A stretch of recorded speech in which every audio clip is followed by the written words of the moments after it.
Hey, Shalom. Yahweh Shem Yahweh Shabrakatah to all the brothers. Shalom. Yahweh Shamar Alatah by Shem Yahweh Shah to all the sisters. We're the Israelite School of Universal Practical Knowledge. Started out at 1 West 125th Street out of Harlem, New York, under Commanding General Yohana. We are not affiliated with any other Israelite group. If you are not in the ISUPK under Commanding General Yohana, you are not in the truth. Shalom. Yahweh Shem Yahweh Shabrakatah. A todos mis carnales. Shalom, Yahweh Shamar Alatah Ba'Hashem Yahweh Shah, a todos mis carnales.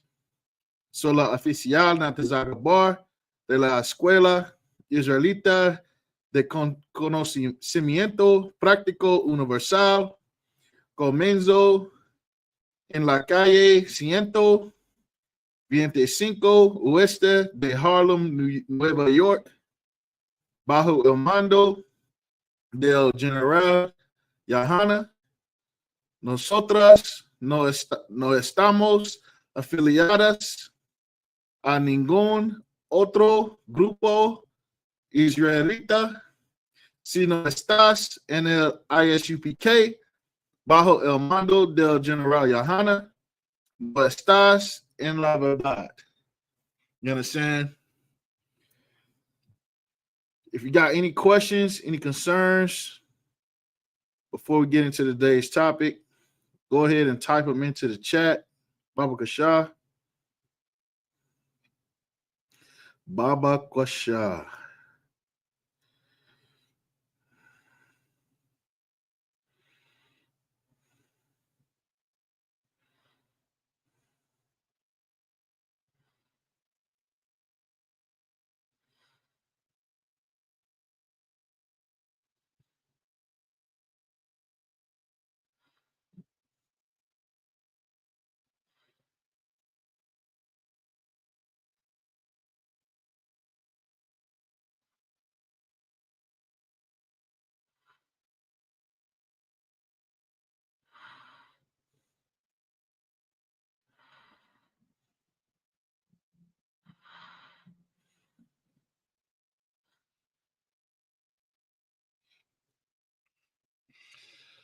All right, shalom, Sister Brooke. Shalom, Sister Azara.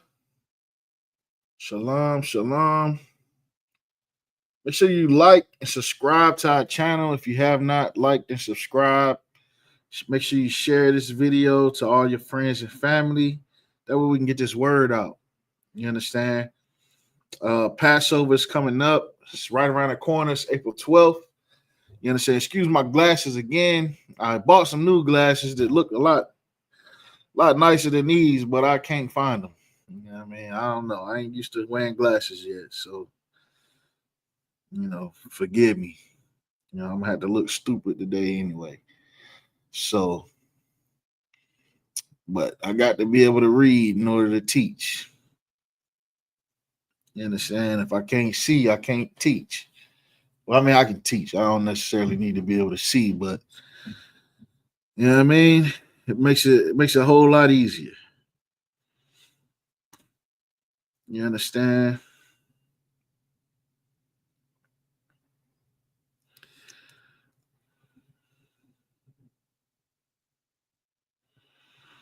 You know what I mean? Make sure you share.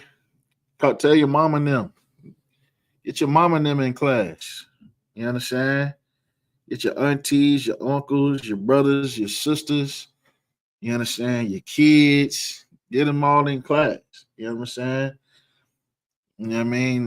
Subscribe to our channel. Subscribe to No Affiliation Radio. You understand? Subscribe to Commander Jenny Yohana. It costs you nothing to subscribe. It's free to subscribe. It's free to like the video. You understand? In fact, you know what I'm saying? That's one of the best ways you could ever help the truth. You understand? Anytime I'm scrolling through YouTube, you understand? I make it a point to anything I come across, even when I'm watching shorts. If it's UPK, I like it. You understand? If it's UPK, I like it. Because if I like it, then what that does if everybody in the UPK likes all the videos, this UPK, any UPK video you see online, even if you don't watch it, if you like it, then what that does is that tells YouTube to push this content out because people want to see it. You understand? And if you are in the truth, you understand, and you want to raise up the Lord's kingdom, then the fastest way to do it is to spread this word as fast as possible. You understand? And right now, one of the greatest means to do so is with YouTube. You understand? Shalom, Sister Yakar, in from OTR. Is that Ontario or on the road? Salakia.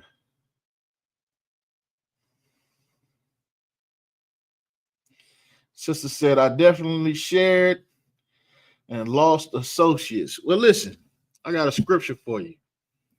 You understand? It's heavy that you brought that up, and I appreciate you sharing that with the class because you understand there is a scripture, being in the truth, you're gonna lose friends, you're gonna lose family, you're gonna lose friends, you understand? You're gonna lose jobs, you understand? You're gonna lose, you're gonna lose a lot of things. You understand? But there's a promise that comes with standing in the truth. You understand? If somebody want to walk out of your life because you in the ISUPK, let them walk right out that mug. You understand? Hold on 1 second. Give me 1 second here.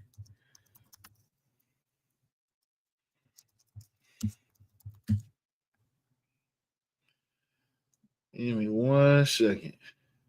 Find my verse I'm looking for. Uh-oh.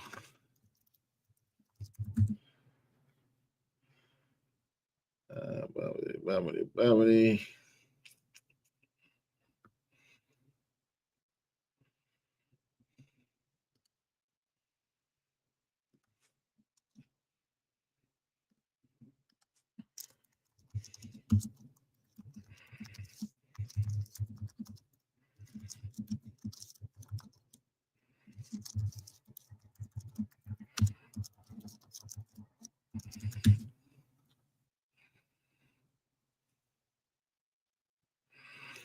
Let me see. Is it Matthew?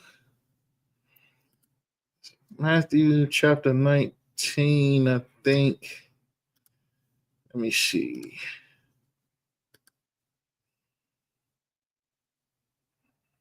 Give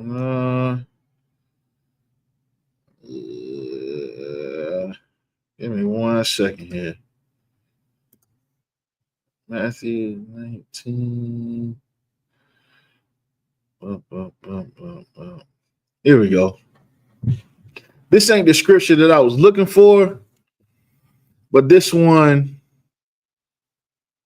is pretty much the same thing. This one actually hits a little harder.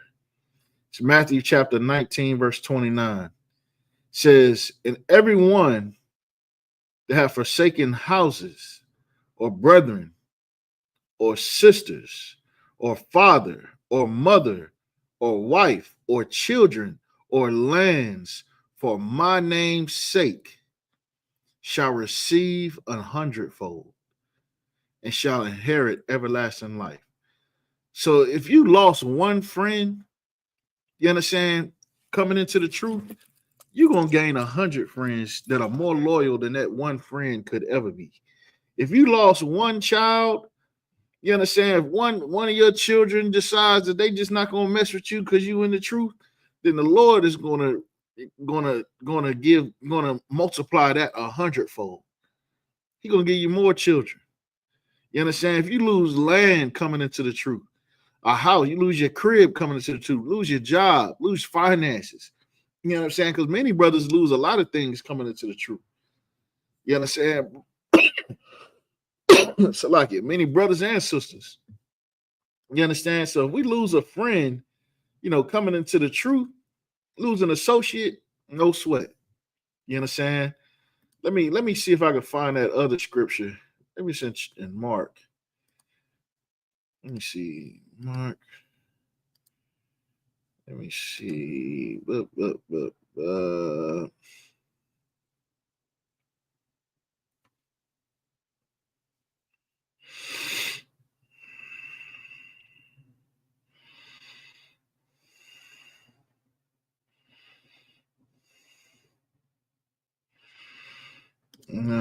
Ain't Mark.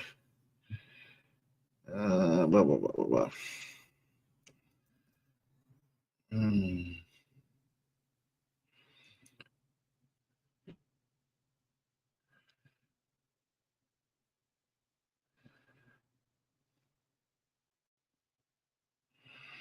Man, I cannot remember that scripture.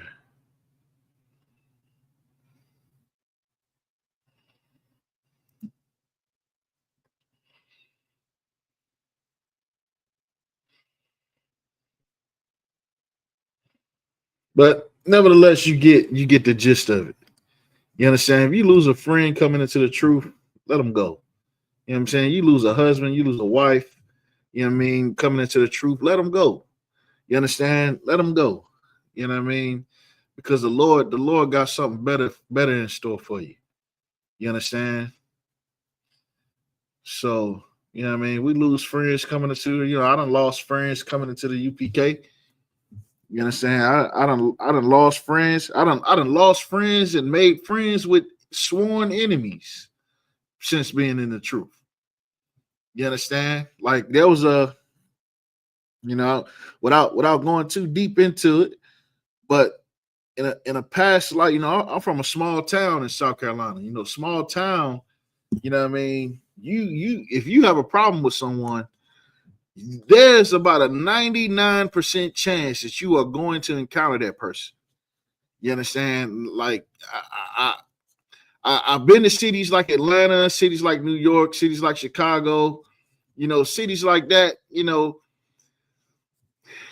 If you were to change your life in a city like that and stop going to places you used to go to, things of that nature, there's a good chance that you would never see people that you used to see on a daily basis. You know what I mean? But in a small town like where I'm from, you'll see your sworn enemy at the gas station. You know what I'm saying? Y'all gonna see each other at Walmart. You understand? And where I'm from, I mean, good night. You know what I mean? It's so crazy down there. It's like, I just moved from that town about a year ago.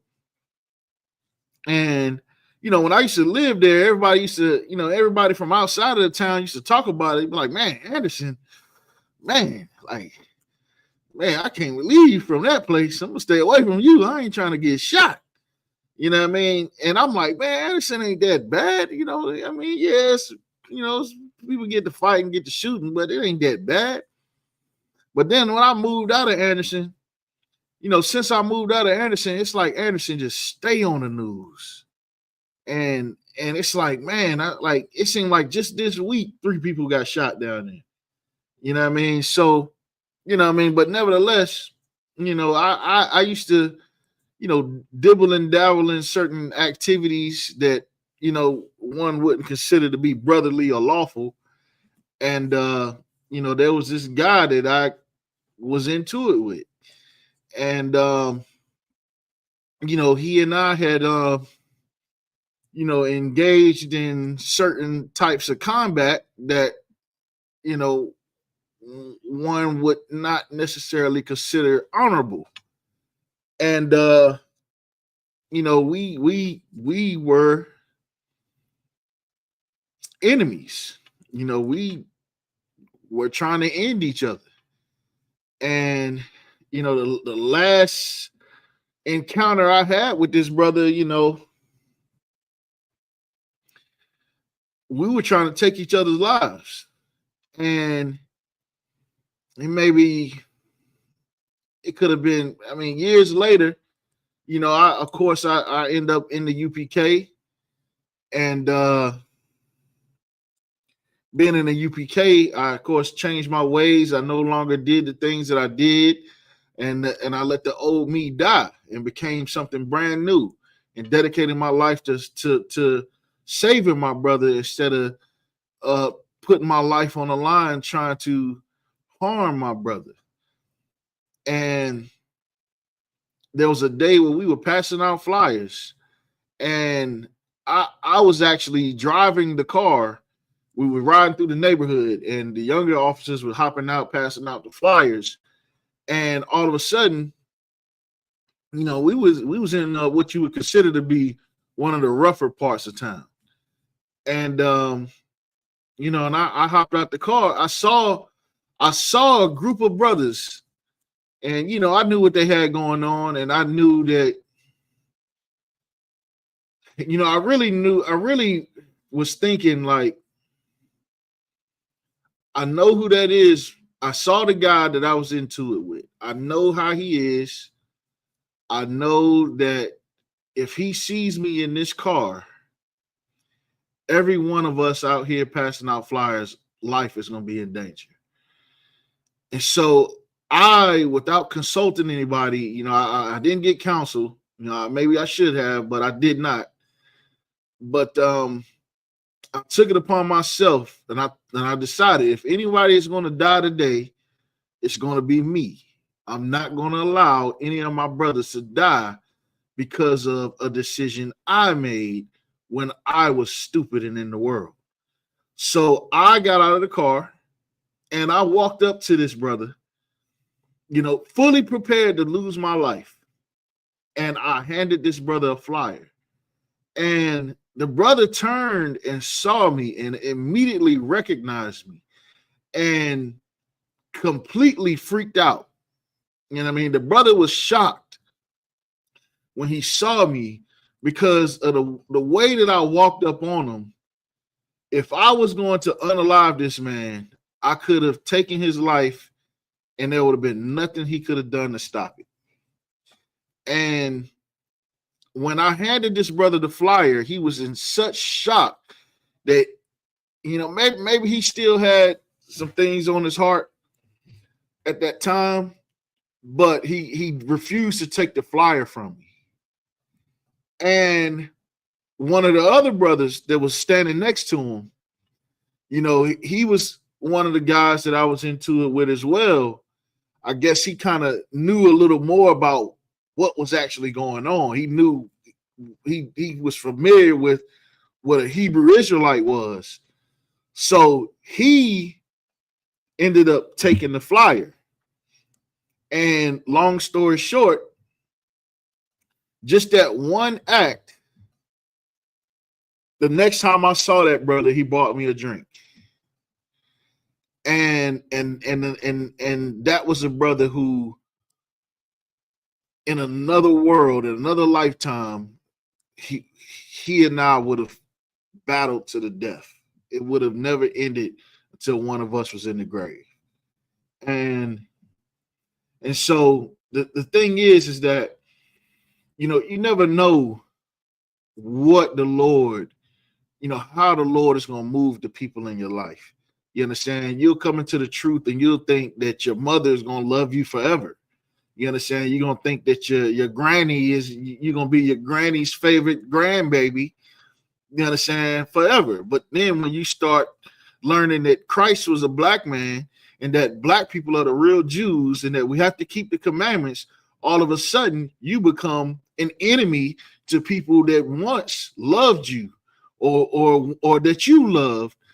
And believe it or not, you could potentially become closer than family to people who were one time your sworn enemy. And it happens every day in the UPK. There are gang members in the UPK, well, ex-gang members who go to camp and read for a man that at one point in time was their op. You understand? And that right there is a miracle. That right there is a miracle, because that does not happen in the Christian church. That does not happen in the streets. That does not happen. When you think you get Bloods and Crips or you get GDs and BDs together, you know that it's going to be some drama. But in the UPK, when they come together, and it is one body. It is brotherhood. You understand? It is two brothers who love each other enough to be willing to put their lives on the line for each other. You understand? And that's another way that you can tell that ISUPK is the true body of Christ, because the true body of Christ, the scriptures say, you understand, the way you can tell, I'm paraphrasing, but says, by this you'll know my disciples, by how they love one another. You understand? By how they love one another. You understand? The love that they have towards one another is how you know. And this is what love is. Love, if you want to know what love is, look at what Christ did. It's that simple. Look at what Christ did. You understand? Christ was a righteous man who kept all the laws.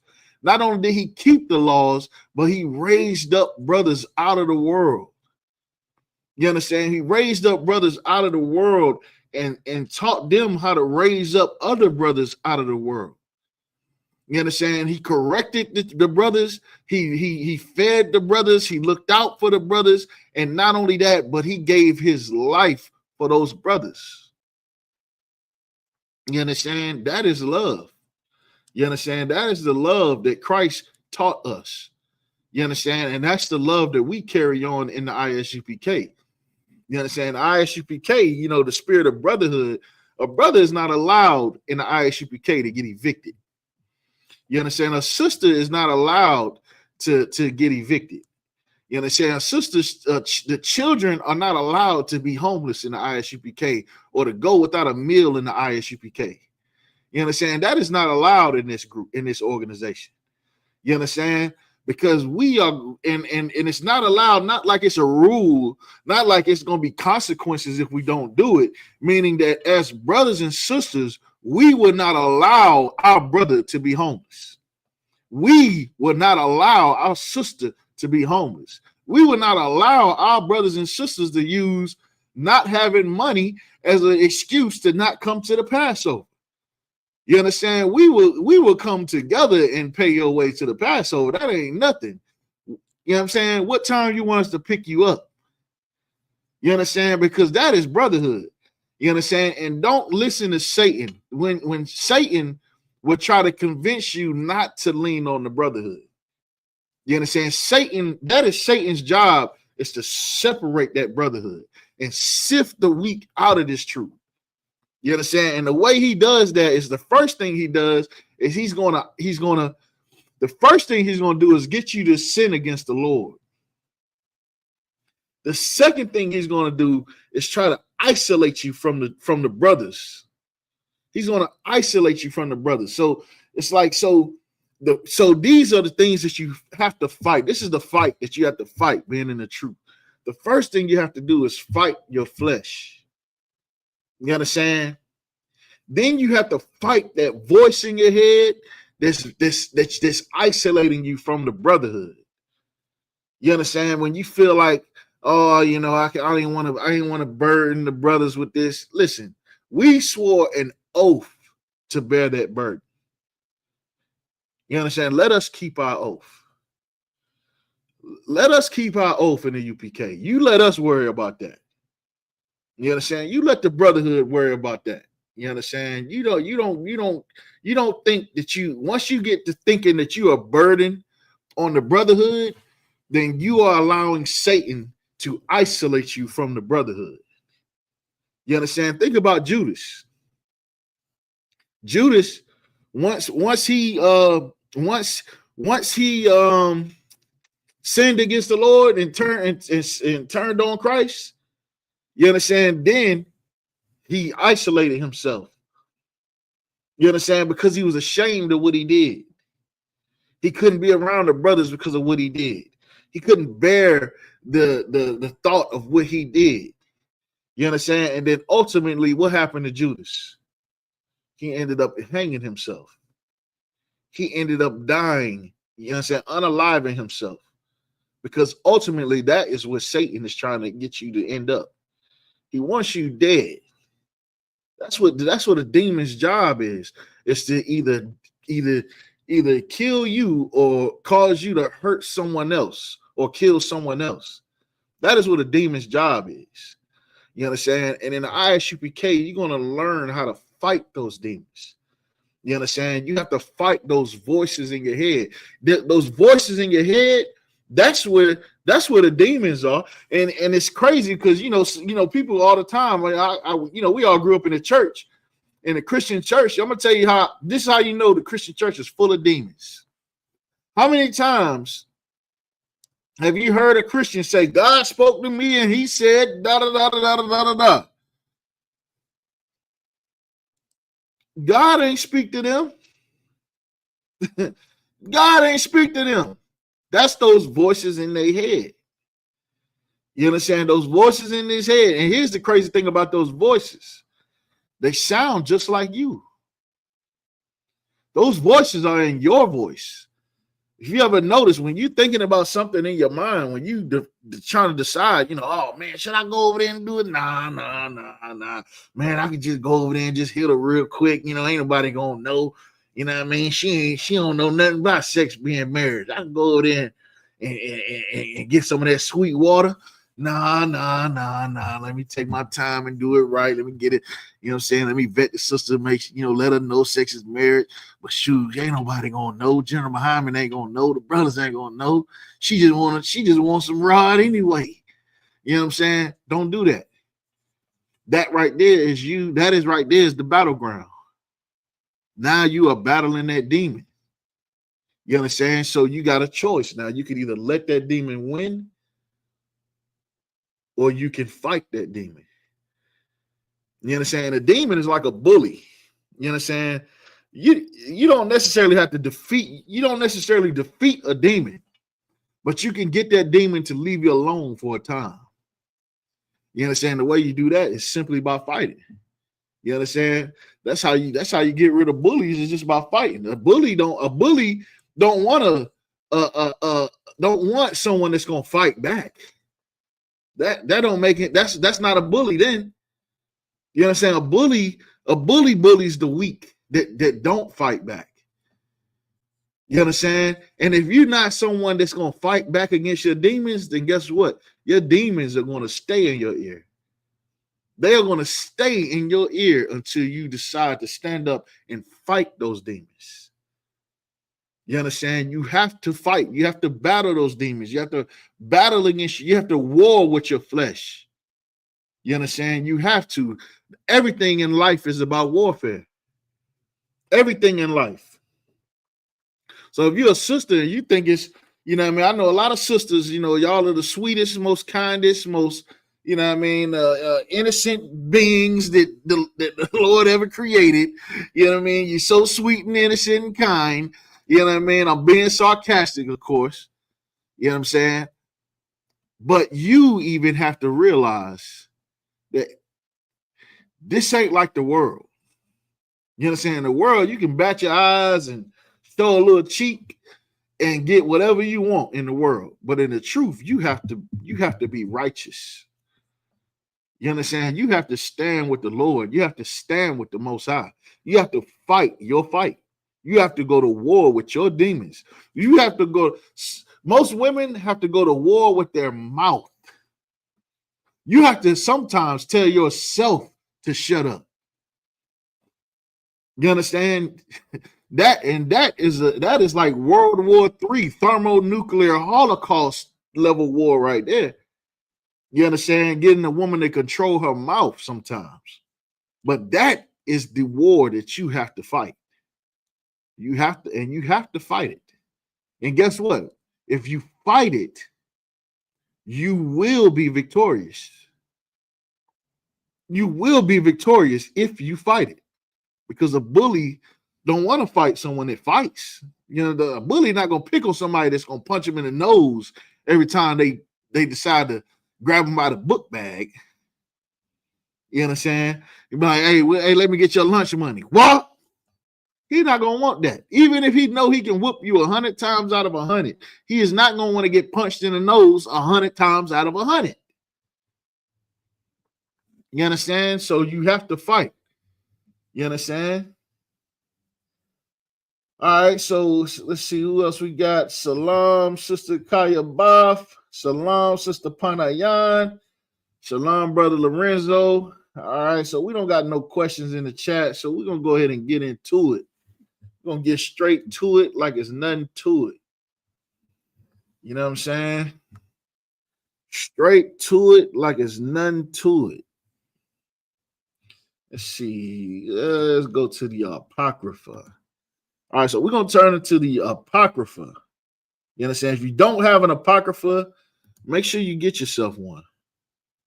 Get you an Apocrypha. It's important to have that because all of this is a part of our records. You understand? So let's see here. We're going to start in Second Esdras. You understand? Because what's the topic of today's? The topic of today's class is who is Esau or Edom? You understand? And what is his significance in the last days? You understand? We're going to go through it. We're going to go through a ton of scriptures tonight. So make sure you take notes. You understand? Because I want to drill it home because there are some fake Israelites out there. I don't know who, I don't know where, I don't know why.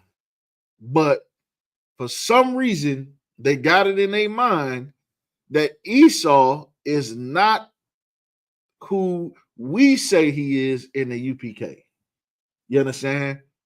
But here's the thing, right? You can't just say something. You can't just say something when there's an overwhelming amount of evidence proving otherwise. You understand? You like to give you an example, right? There is a belief that was going around for a while. It's a hot topic. I don't know how or why, but people were believing that the earth was flat. You understand? In 2023, 2024, I don't remember when it was going on, but so many people were literally arguing passionately, saying that the earth was flat. You understand? And it's like, huh? You know, and I was flabbergasted by the whole thing. You know what I mean? I didn't even want to even take a side in that argument. I'm not gonna lie to you. That was one that I left alone. You know what I'm saying? I'm not about to debate some idiot that's gonna try to tell me that the earth is flat. Because the only thing that I can, you know what I mean? The earth, if at this point you don't know the earth is round, then I've got a new word of the day for you. And I just pulled up the definition. This is the word of today. The word of today is delusion or delusional. You understand? I just went to Google and I just asked Google, what is the definition of delusional? You understand? A lot of people throw words around, don't know what they mean. Well, in the UPK, this is the truth. We look up the definitions of words. You understand? This is the definition of delusional. It says a fixed,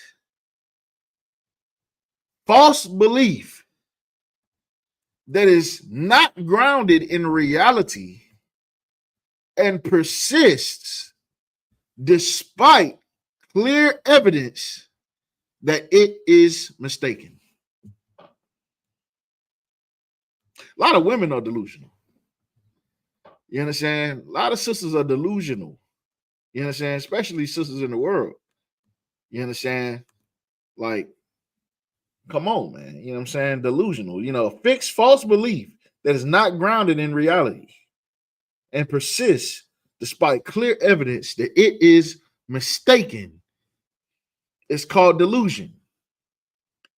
Here's it. I'm going to read on. It says delusion usually occurs as a result of a neurological problem or a mental illness. Now, neurological problem, right?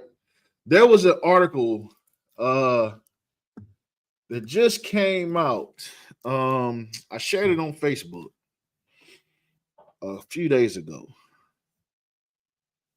Let me see. Let me find it. I'll be posting things. I don't really share the context on what I post, but maybe I should, because you know what I mean, there's a method to my madness. Let's find this article. Give me 1 second here. Here we go. Here we go. Let me pull this article up. Excuse my phone. Service is kind of trash at the school. But it's pulling up. Give me 1 second. Boom. Potent cannabis linked to surging schizophrenia cases. Schizophrenia, is, of course, is a neurological problem. It's a neurological issue. It says overuse of high potency cannabis could be linked to a sharp increase in schizophrenia cases in Canada, according to a new study that calls for a review of drugs' long-term effects. So you know how people say weed don't hurt nobody. Weed is good. Weed is from the earth. Weed is blase, blase, blase, blase, blah. Listen, weed got people thinking that the earth is flat. Weed, listen, I guarantee you, whoever is going around, whoever started saying that Esau was the Arabs, you understand, or Esau was whoever, I guarantee you, if you ask them, they smoking weed and been smoking weed for a long time. You understand? Matter of fact, let's look up the definition of schizophrenia. I got a feeling that it's similar to delusional. Let's see. Define schizophrenia. Let's see. Uh-oh. All right, so I ain't gonna give me just a simple definition. Oh, wow. Look at that. I am not surprised. Schizophrenia is a chronic mental disorder characterized by symptoms such as hallucinations, delusions, and cognitive challenges. So you might not have hallucinations, but you definitely got delusions. And you know what a cognitive challenge is? Is you being able to listen and accept the truth and apply the truth to your logic, such as 1 + 1 = 2. Okay, so once you learn that 1 + 1 = 2, if I get this book, this is one book, and now I got this book, and I take these two books and put them together, now I have two books. That is a fundamental truth that you can never unlearn. Once you learn these fundamental principles that 1 + 1 = 2, then you will never believe that 1 + 1 = 3, because 1 + 1 = 2. So if you a weed head, then you're going to be delusional. You're going to believe whatever kind of doctrine makes you feel good, because weed, first of all, if you smoke weed every day, you are a drug addict.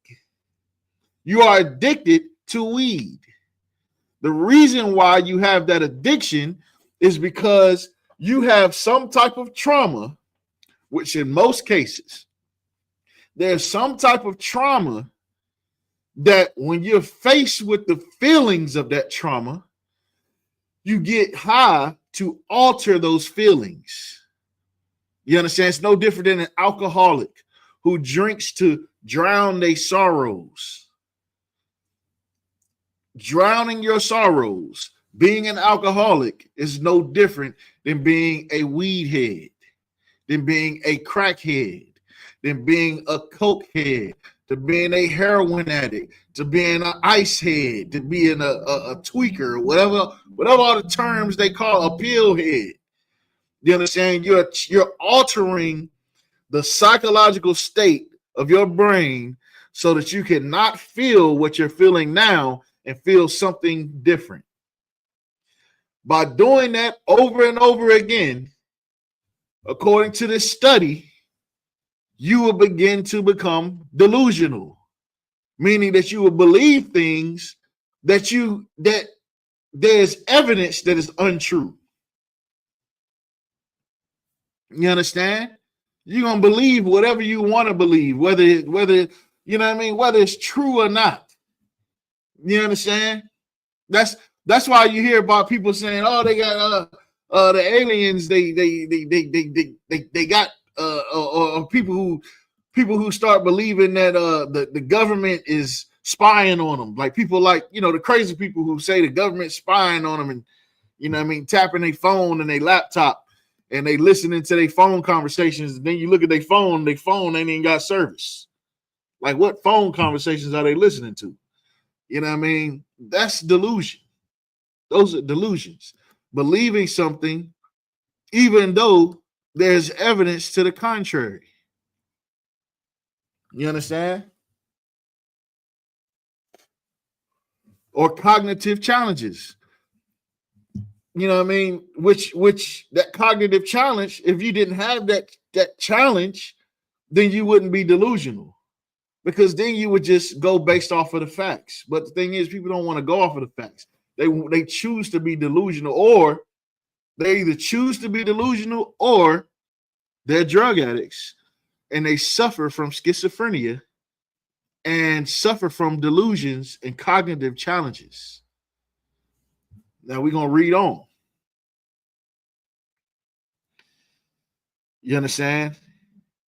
The study published in the journal JAMA Network Open found that the number of new schizophrenia cases linked to cannabis use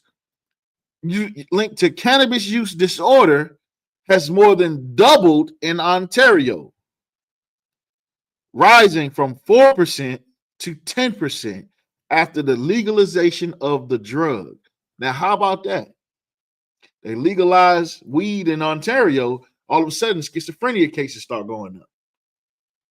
You understand? Researchers assess whether the liberal and here's the thing about that statistic, right?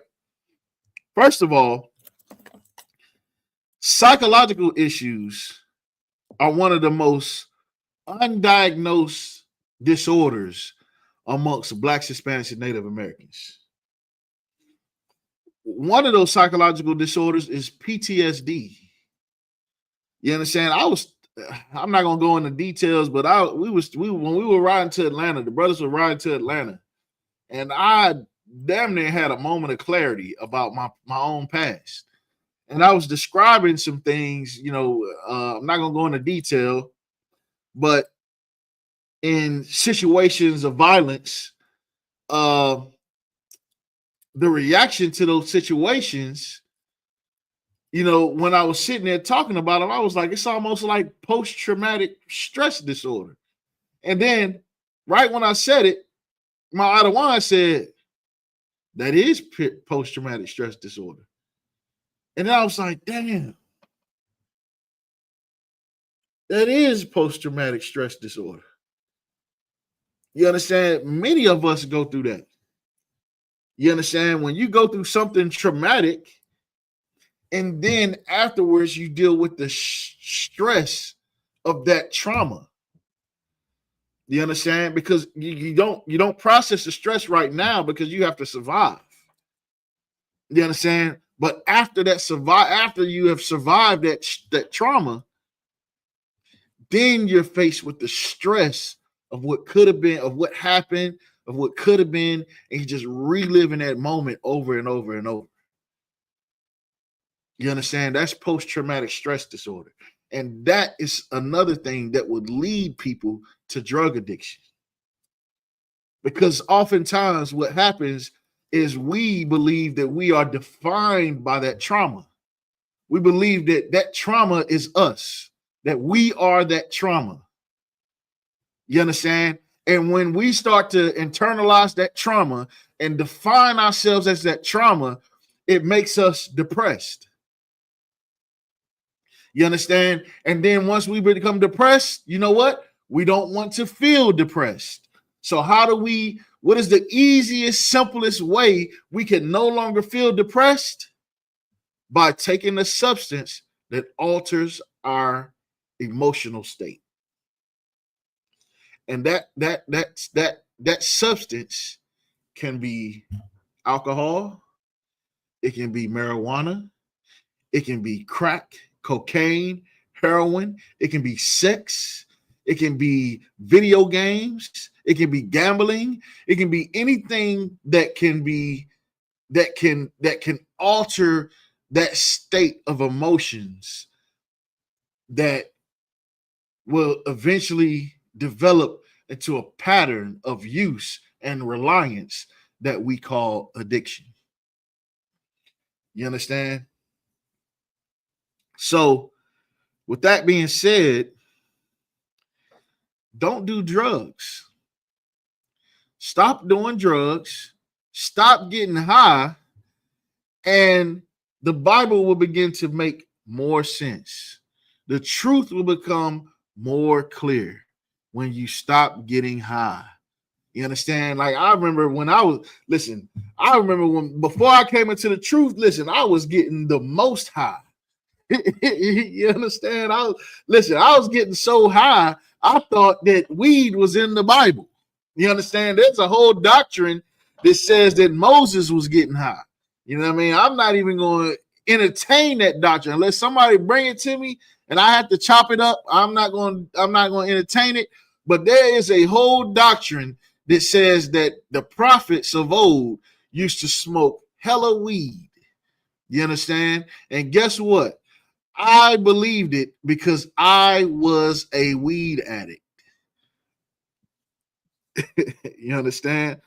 So like it, the person who was formerly known as whatever my slave name was a weed addict. You understand? So when you put down the drugs, it clears your mind, first of all. You understand? It clears your mind. The first thing that happens is you're going to go through a stage where you almost, and this is with any addiction.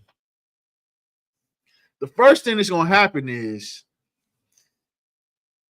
you're going to want to pick it up immediately. You're going to want to pick that drug up immediately after you stop. Immediately, instantly. As soon as you get rid of it, as soon as you flush it down the toilet, you're going to want to go get some more weed. You understand? But don't. Fight against it. Go to the gym. Buy you some chewing gum. Go ride a bike. Go buy you a puppy. You understand? Go, tell you what, go grab your woman by the hand and take her in a room and go make some babies. Do whatever you can to not think about that weed. And then what you're going to notice is, then the second thing you're going to notice is you've got way more time in the day. You're going to be like, damn, it was this many hours in the day. I used to feel like I had no time to do anything. You understand? But now you just got so much time to do so much. And then what you have to start doing at that point is start filling that time up with things that are constructive. And then almost overnight, your life will change. You understand? And so stop getting high. And stop getting high and calling yourself a prophet of God, because you are destroying people by teaching them your crooked, delusional version of the Bible. You understand? So now, with that being said, let's go to the book of 2nd Esdras, chapter 6.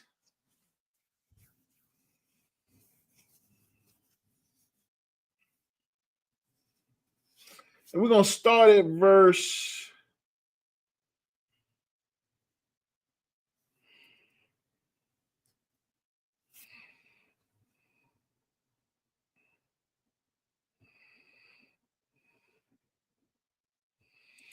We're just going to go to verse 9. All right. So 2 Ezra, chapter 6, verse 9. For Esau is the end of the world, and Jacob is the beginning of it that followeth. Now, why does it say that? Why does it say for Esau is the end of the world? I'm going to explain it to you. The reason why it says for Esau is the end of the world, first of all, in order for Esau to be the end of the world, then that means that he has to be the person sitting in a seat of power that would lead it to the end of that world. He'll have to be sitting in a seat of power in order for him to be considered the end of the world. If Esau is not ruling the world in the last days, he can't be considered the end of the world. He can't be responsible for that unless he is sitting at the top. So in the last days, Esau, whoever Esau is, will be ruling the earth. And guess what? We in the last days now. We in the last days now. All the things that Christ described that was going to happen in the last days, those are all happening right now, every single day, all day, every day. I can go on Google right now and type in the earthquake, and I guarantee you in the last 30 days there was an earthquake. Let's see, Google.com. Right? Let's see. Let's just ask Google. You know what I mean? Google damn near in the truth now. Let's see. When was the last earthquake?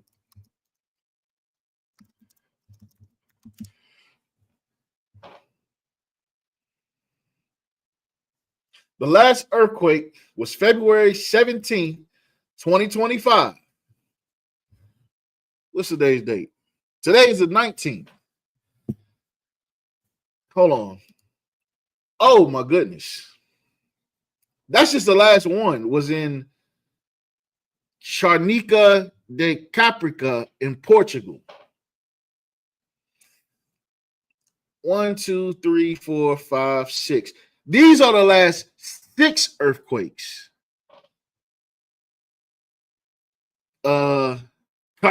Kushimoto, Japan, February 17th, 2025, 4.3 magnitude. 2.5 magnitude earthquake, Pahala, Hawaii, February 17th, 2025. 4.2 magnitude earthquake, 11 kilometers northwest of Dampu, Indonesia, February 17th, 2025. 4.7 magnitude earthquake, San Dionisio del Mar, Mexico, February 17th, 2025. 4.5 magnitude earthquake in Guerra, Venezuela, February 17th, 2025. 5.4 magnitude earthquake, San Juan, Peru. Guess what date it was? February 17th, 2025. 1, 2, 3, 4, 5, 6 earthquakes. And that's just the last 6. It could have been more than that on that day. That's a prophecy right there. Earthquakes in diverse places. That is a Bible prophecy. You understand? That's just one. You understand? For nation shall rise against nation, kingdom against kingdom. That's 2. That's happening all across the earth right now. It's right. It's about to happen. It's about to even happen again right here in America, between America and Mexico. You understand? So we are in the last days. So in these last days, I ask you a question. Who is ruling the earth? What nation of people is ruling the earth? Is it the Chinese man? Does the Chinese man rule the earth? Does the African man rule the earth? Does the Arab man rule the earth? No. The so-called white man rules the earth. So Esau is the so-called white man, because the white man is the one that's sitting in rulership, and he is the one that's going to bring this world, the world as we know it, he's going to bring it to an end. But read on. It says, and Jacob is the beginning of it that followeth. So just because Esau going to destroy the world, listen, that don't mean he's going to destroy the earth. That means he's going to destroy the world as we know it. But there's another world that is going to come right after that is going to be ruled by Jacob. And Jacob is the 12 tribes of Israel, blacks, Hispanics, and Native Americans. You understand? So the Arabs, they ain't the rulers of the earth. They're not going to be held responsible for the earth as we know it coming, the world as we know it coming to an end. They don't have the power to do that.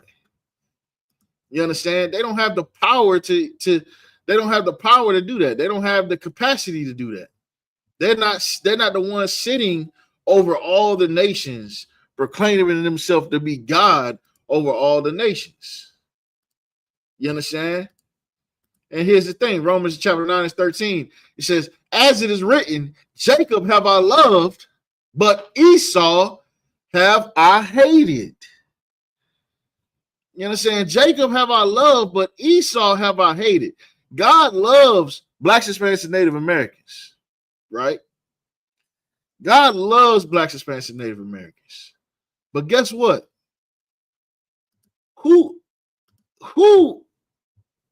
Why does God say he hates Esau? You understand? And if Esau is the Arab, what does he have against the Arabs? You understand? To make them hate the Arabs so much. What did the Arabs do? You mean to tell me that if the white man is somebody else, you mean to tell me that the Arabs are in worse favor with God than the so-called white man?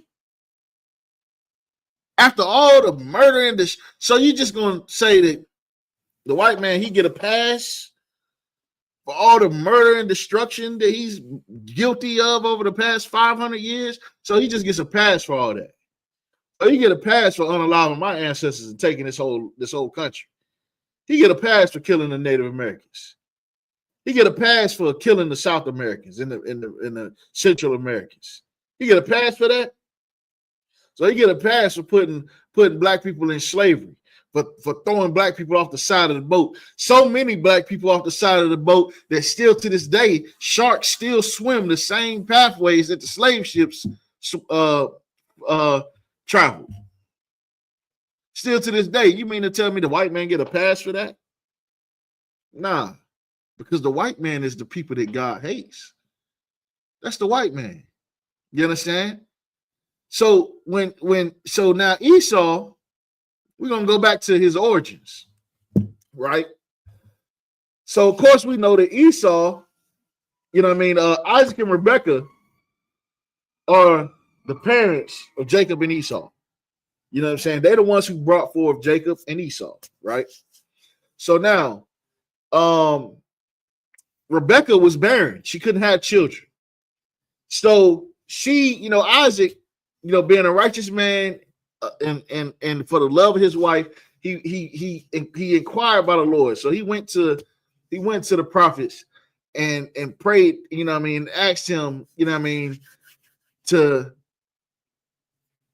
for the Lord to give his wife a child. You know what I'm saying?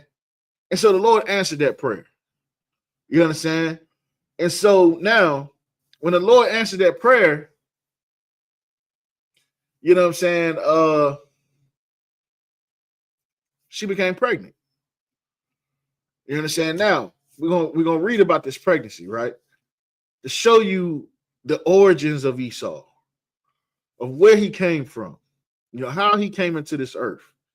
You understand? That way we can understand, first of all, the so-called Arab man comes from Ishmael. You understand? We can do a whole nother class. Matter of fact, next week I'll do a class on Ishmael. But for right now, we focus on Esau. So Genesis chapter 25, verse 22 says, and the children struggled together within her. And she said, if it be so, why am I thus? Meaning that, it says they struggled together within her. So these babies was fighting even in the womb. These two babies, she had children, and she got pregnant. She had children in her womb. It wasn't just a baby, just one baby. You know what I'm saying? They was fighting tooth and nail, or gum and nub. You know what I'm saying? They may not have had teeth yet, and they had no fingernails yet, but they was fighting gum and nub, right? And she said, if it be so, meaning if this be from the Lord, why am I in so much pain? Because it was causing her pain and anguish. It was a rough pregnancy for Rebecca. You understand? And she went to inquire of the Lord. And the Lord said unto her, 2 nations are in thy womb. And so that is heavy. So keep in mind, these are twins. But the Bible says something interesting about these twins. The Bible says for 2 nations are in thy womb. So 2 nations, meaning these 2 babies are 2 different nationalities. They are not the same nationality. They are not. They are 2 different nations. They are not one nation. This is not the 2 tribes of Isaac. These are 2 completely different, separate nations, right? So it says 2 nations are in thy womb, and 2 manner of people, meaning that these 2 people, they had 2 completely different, what's the word I'm looking for? 2 completely different, blah,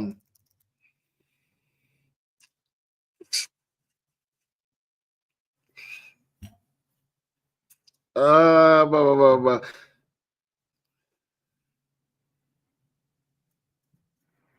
Two different, I'm trying to think of a good term. 2 different,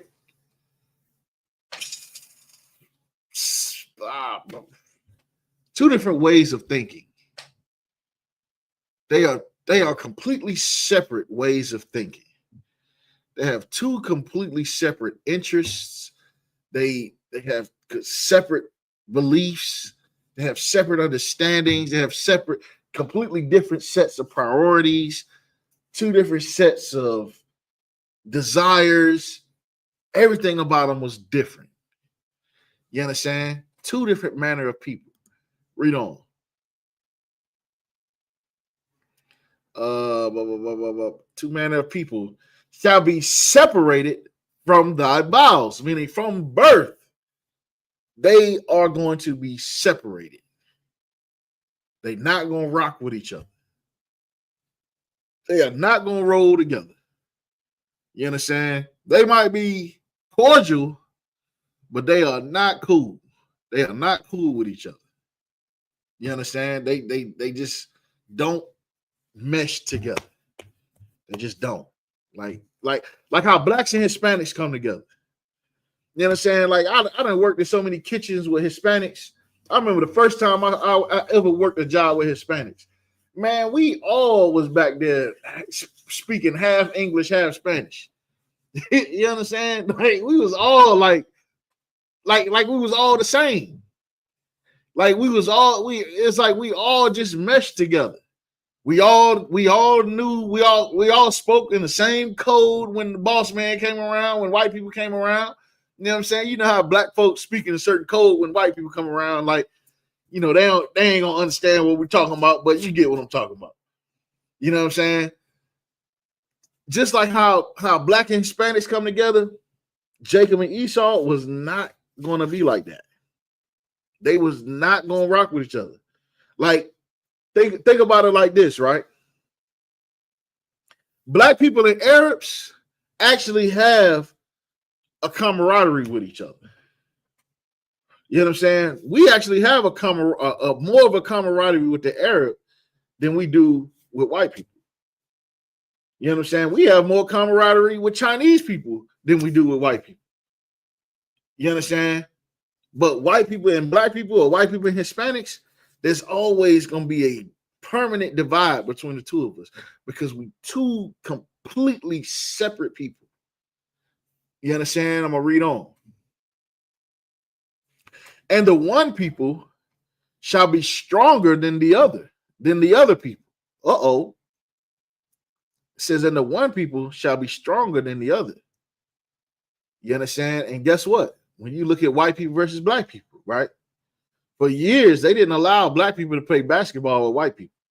They had the NBA and they had the ABA. You understand? Was it the ABA?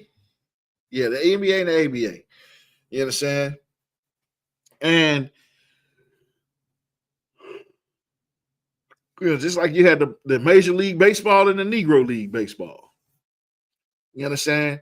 They didn't allow us to play sports, play in their sports arenas. But guess what? Once they did, you damn near don't even see white players no more. You understand? I've only recently even started paying attention to white players. It used to be a time where you'd be like, Tony who? Like Tony Kukoc was like the most famous white man in the NBA at one point in time. Tony Kukoc. You understand? And that was only because Michael Jordan passed him the ball in Game 6 one time. And he ended up making a shot and winning the game. You know what I'm saying? So, but one people shall be stronger than the other people. And guess what? All throughout society, blacks and Hispanics dominate our oppressor in sports.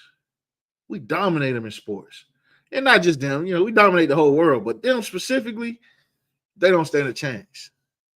You know what I'm saying? I remember watching Mike Tyson fight this white dude. What was that white dude's name? What was that white dude's name? Give me 1 second. Mike Tyson knocked out white guy. Let me see, what was that guy's name? This dude, Peter McNeely. I remember watching this fight. I want to say this is right when Mike Tyson first got out of prison. Was that when Mike Tyson first got out of prison? Hold on. The fight that I'm thinking of is the one where he first got out of prison.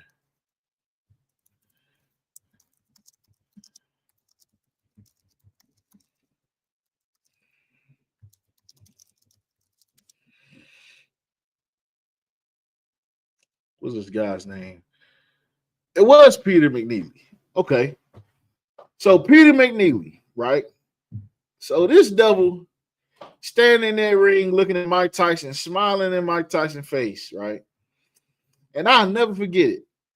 You know what I'm saying?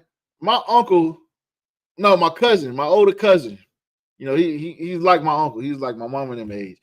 He paid maybe like $120 for the fight, right? And Mike Tyson get out there, walk in that ring and start whooping on that white boy and beat him in like 30 seconds, man. I mean, it looked like a cartoon. You understand? The way Mike Tyson had this devil bouncing around the ring. You understand? And it just was like evident to me that white people are not as strong as black people. And Peter McNeely towered over Mike Tyson. You know what I mean? You'd have thought this man was about to beat the brakes off Mike Tyson.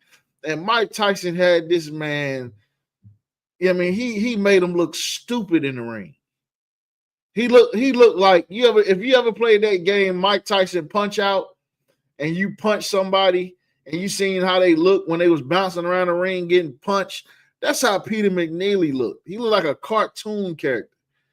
You understand? It didn't even look like real boxing. It looked like Mike Tyson was like punching him this way and he falling that way. And then as he falling, he punch him again and he start falling that way. You know what I'm saying? Like Mike Tyson was doing him dirty. Yeah, Peter McNeely. You know what I'm saying? And there's so many other examples. You know what I'm saying? When it's compared between the two, blacks and Hispanics have always been stronger than our oppressor. You understand? We've always been stronger than, even when you look at like middleweight boxing, who dominates in middleweight boxing? You understand? In middleweight and welterweights, it's blacks and Hispanics. You understand? You don't even want to see white people fight in some of them lower classes, where it's all blacks and Hispanics. You don't even want to put white people in the ring. You understand? Because they know that one people is stronger than the other people. You understand? I'm gonna read on. Matter of fact, I'm gonna see. We're gonna go to verse 25.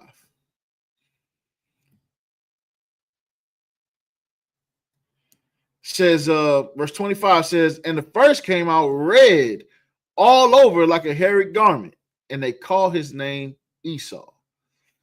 So Esau was described as being red and hairy.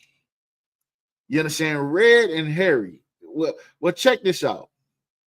Have you ever seen an Arab man and be like, you sure do look red in the face?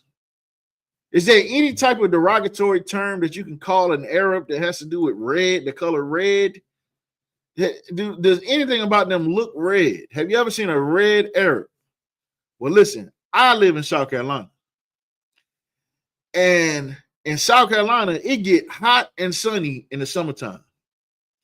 And in the summertime, when you go to certain parts of South Carolina, you're going to see white people. And when you see them white people, guess what they're going to be? They're going to be red.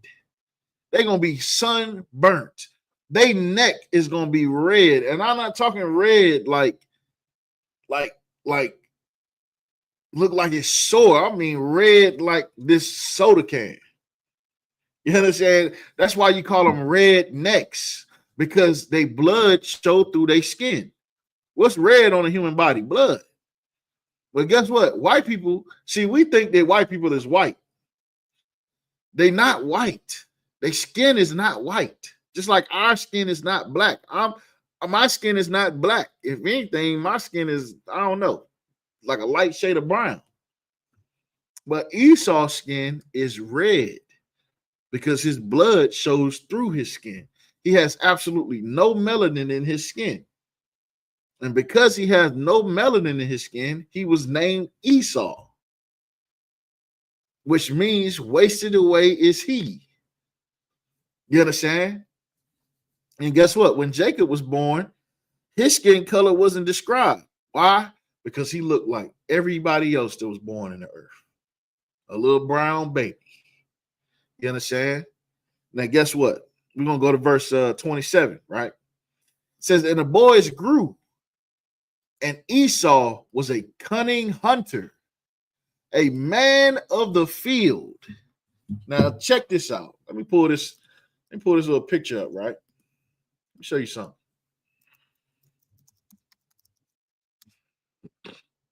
Let me show you something.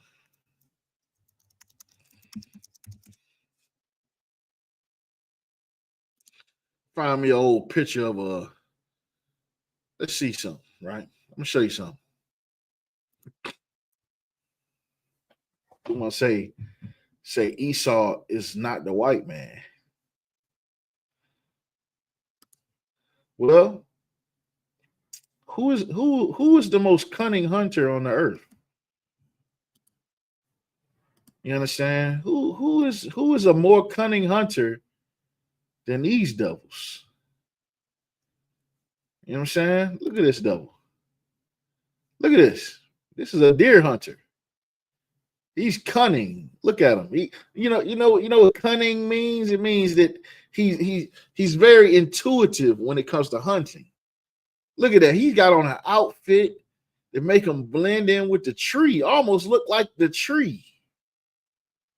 You understand? He's a cunning hunter. He lurks in the darkness, in the cracks, aiming in the cracks of the trees. You understand? Who is known for hunting in the earth? Who hunts all over the earth? You understand? Not the so-called Arab man. You understand? Not the so-called Arab man. The white man. You understand? He is a hunter. He is the cunning hunter. Let me tell you how cunning this devil is. All right. Look at this. Look at these devils. Look at that. This devil is a cunning hunter. You understand? But let me tell you how cunning this devil is. This devil is so cunning that he will actually go and spend money on urine. He will go and buy deer urine and take the urine and pour it all over his outfit. And will sit out there with this deer urine all over his clothes for hours in the cold. You understand? Look at that. He out there in the snow. You understand? In the snow, I'm trying to be in the house laid up under some thigh. And this man out here plucking deer off at 1,000 yards. You understand? Look at his devil. Who is more cunning? And look, all I did was type in deer hunter. You understand? That's all I typed in. I typed in deer hunter. Where the Arabs at? Where the Chinese at? Where they at? Is any of these cunning hunters Chinese? Are any of these cunning hunters Arab? Are any of these cunning hunters black? Are they African? Listen, Africans ain't cunning hunters. If you ever seen Africans hunt, I don't understand how they hunt anything the way they be hunting. They walk in the woods butt naked with a stick. You know what I'm saying? And be like, bumblebee tuna. Throw the stick. Don't even hit the animal. They just throwing the stick. You know what I'm saying? I didn't watch clips of them. Man, let me see if I can find a clip of an African hunting. Let's see. Just in case somebody want to say, well, Africans hunt too. Let's see. Let's see how they hunt. Look at this. Oh my goodness. I don't even want to play some of these vehicles. Oh my goodness. Listen, man. Listen, look. Who you think hunts with a little more cunning? This fool sitting here holding the baboon by the neck. You know what I'm saying? Or the countless images of Esau taking out deer. I don't even want to watch. Oh my goodness. Oh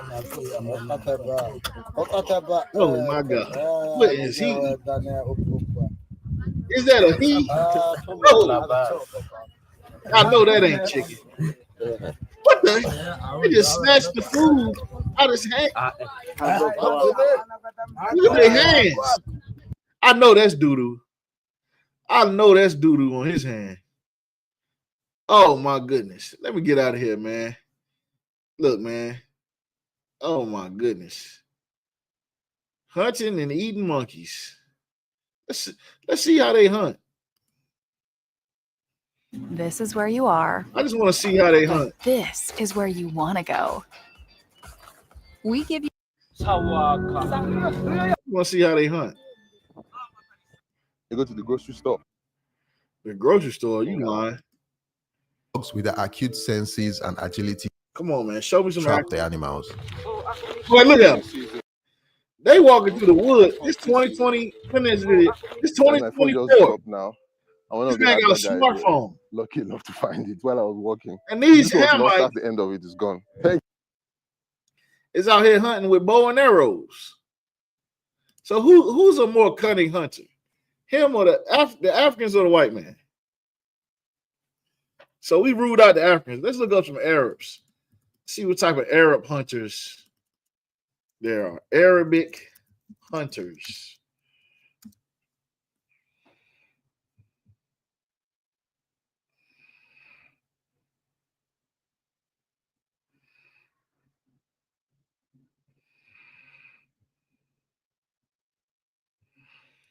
How about that? You don't even find no videos of Arabs hunting.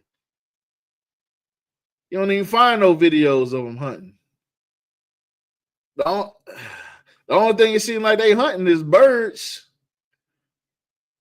They don't even hunt nothing. So how is the Arabs a cunning hunt? Look, this is the one video I see of them hunting anything. This is the one video of an Arab hunting any goddamn thing.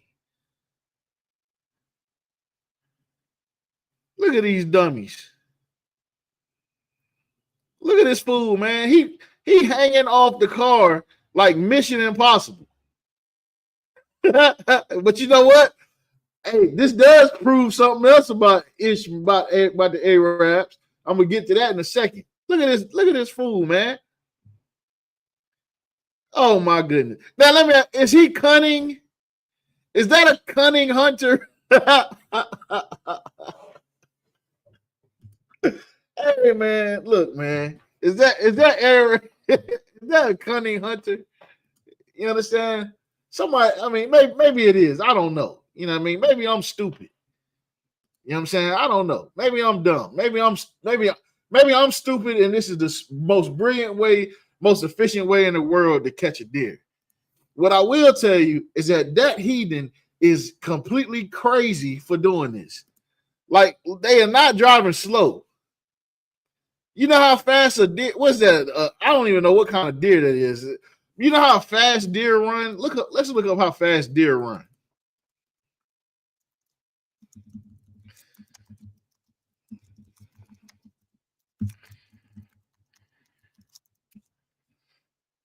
A deer can run 35 to 40 miles an hour.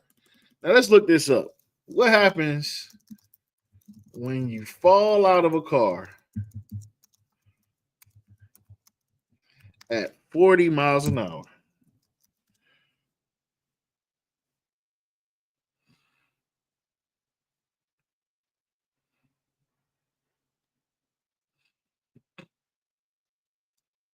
Oh, when you fall out of a car at 40 miles an hour, the impact can be devastating. The forces involved can injure internal organs. If you are not wearing your seatbelt, the accident would have an average impact force of 73,363 pounds of force. Damn. That is what that heathen risked to grab that deer, right? That is not a cunning hunter. You understand? Esau ain't risking that to catch no deer. You understand? That is not a cunning hunter. You know what I'm saying? But let me show you something, right?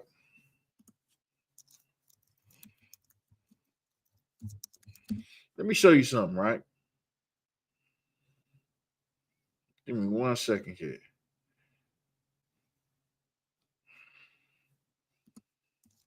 Let me spell.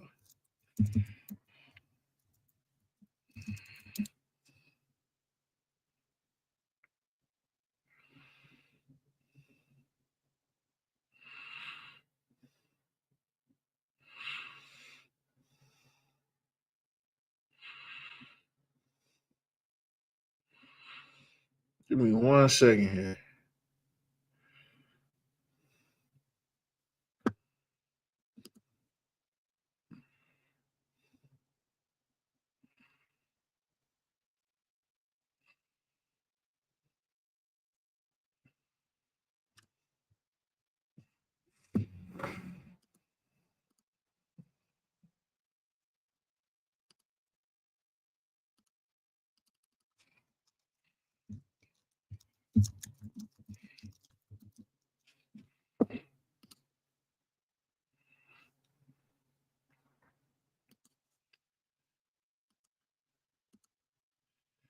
Let me see.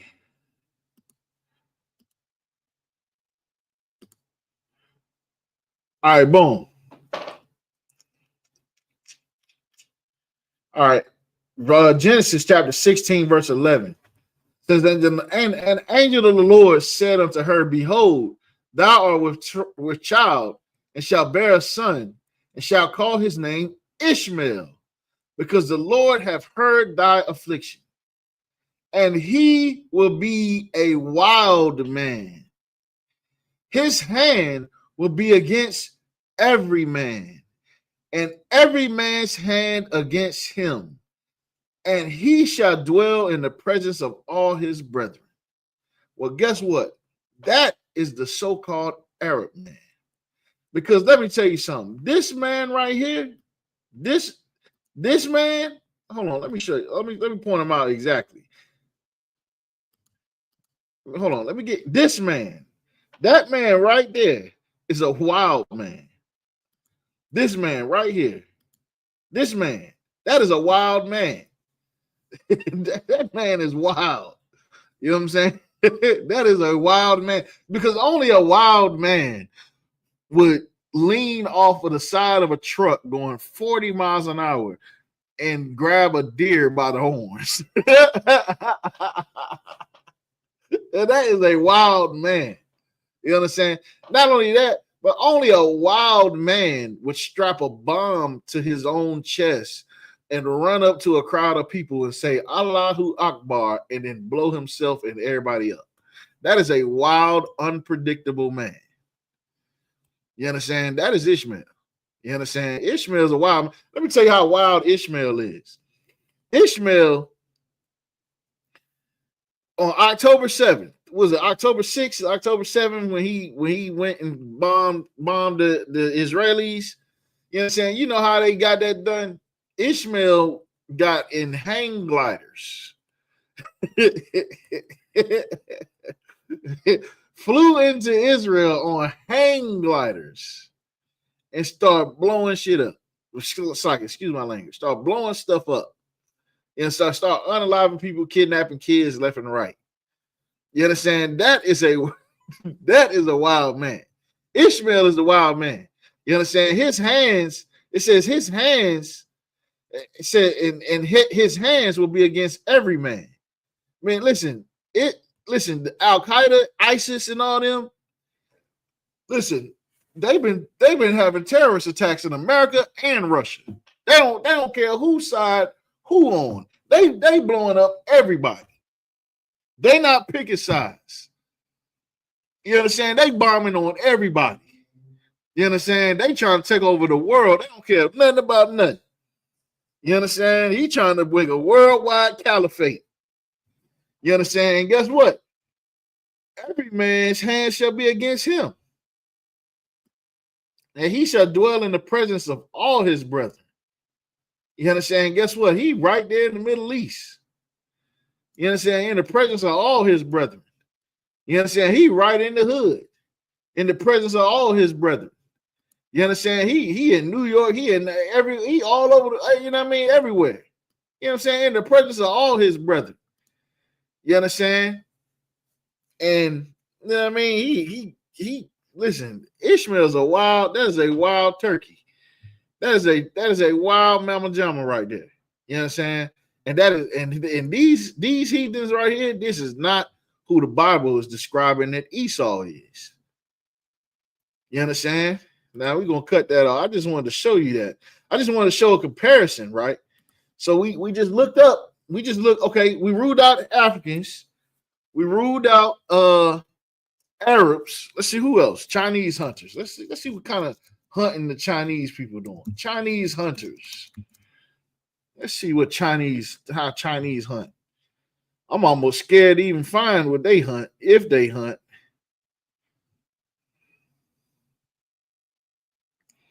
Look at that Chinese. Oh no. Oh, Chinese hunting rat. Oh my goodness. Look, man.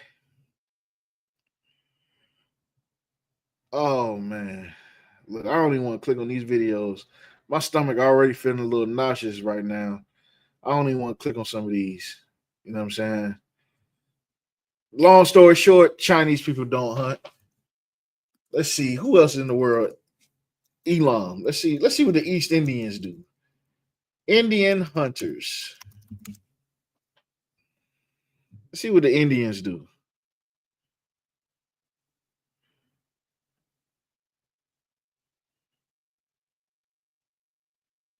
Okay, so they do a little hunting. Indians doing a little hunting. Are they cunning hunters? No.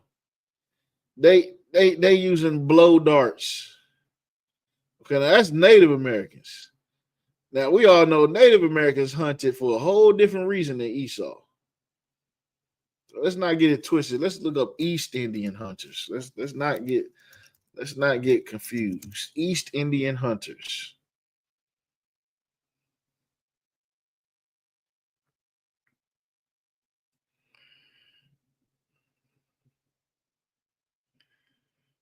Oh man. Oh man. It's not even hardly any videos. It's not even hardly any videos of them hunting. I mean, I don't really see any videos of them hunting. You understand? I don't see it. You know what I'm saying? I'm not looking up nobody else, man. Look, my stomach can't handle it. You know what I'm saying? But listen, man, we're gonna get back to it. Genesis 25. Let's get back to it, right? So Esau was a cunning hunter, a man of the field, and Jacob was a plain man dwelling in tents. So a modern day tent would be any form of enclosure, any type of building. You know, Jacob, we prefer to be indoors. You understand? In fact, what is the one place that Jacob loved to go to on every weekend? Whenever they got time off, when they get a little money in their pocket, where do Jacob like to go and have fun? What is the 4-letter word? Somebody type it in the chat. What is the 4-letter word that Jacob loved to go to on the weekends? What do we love to do in our spare time to have fun? You know what I'm saying? What's the word? Somebody type it in the chat. Come on, I want to see how in tune this chat is. You know what I'm saying? What do we love to do, man? What's the one thing we love to do? Just blurt it out. The first thing that comes to your mind. What's the first thing that comes to your mind that we love to do on a weekend? Maybe not you. You know what I'm saying? Not everybody like to do it. I'm not gonna front. I'm not one that loves to do it, but at one point in time I did. But what is the one place that we love to go to? What's the one place we love to be at? Somebody type it in the chat. Somebody paying attention. Somebody type it into the chat.